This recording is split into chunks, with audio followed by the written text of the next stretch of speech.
एक बार एक बहुत बड़े बिजनेसमैन ने एक छोटे से गांव में एक फैक्ट्री लगाने का विचार किया। जब वह गांव पहुंचा तो उसके सामने एक नदी थी और दूसरी ओर गांव था।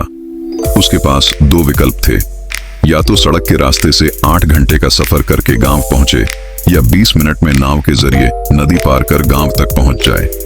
समय बचाने के लिए उसने नाव में बैठने का निर्णय लिया। नाव छोटी थी जिसमें एक ओर नाविक और दूसरी ओर वह बिजनेसमैन बैठा था। कुछ देर बाद बिजनेसमैन ने नाविक से कहा, तुझे पता है तेरी नाव में कौन बैठा है? नाविक ने भोलेपन से हाथ जोड़कर कहा, नहीं साहब, मुझे नहीं पता, आप कौन हैं? बिजनेसमैन ने कहा, तू अखबार नहीं पढ़ता? हर दूसरे दिन मेरी फोटो छपती है। नाविक ने जवाब दिया, मुझे पढ़ना लिखना नहीं आता। मेरे पिता के निधन के बाद से मैं काम में लग गया और स्कूल छूट गया। बिजनेसमैन ने उसका मजाक उड़ाते हुए कहा, तुझे पढ़ना लिखना तक नहीं आता? ऐसी जिंदगी का क्या फायदा? यह सुनकर नाविक को बुरा तो लगा, लेकिन उसने कुछ नहीं कहा।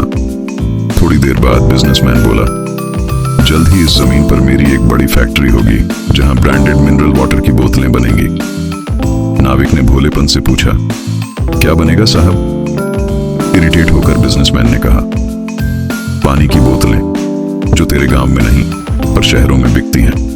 तू कभी शहर गया है? नाविक बोला, साहब, मैं कभी इस गांव से बाहर ही नहीं गया। यह सुनकर बिजनेसमैन ने फिर मजाक में कहा, तूने कभी शहर नहीं देखा तो तेरी जिंदगी का क्या फायदा?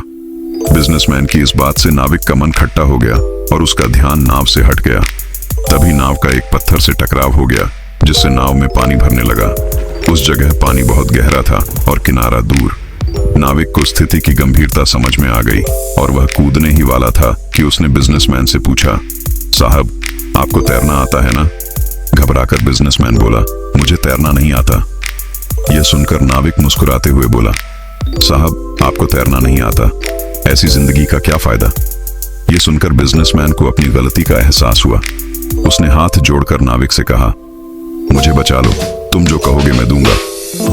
नाविक ने कहा, साहब, चिंता मत करो, मुझे तैरना आता है और डूबते लोगों को बचाना भी। आप मुझे कसकर पकड़ लीजिए, मैं आपको कुछ नहीं होने दूंगा। इसके बाद नाविक ने अपनी और बिजनेसमैन की जान बचाई।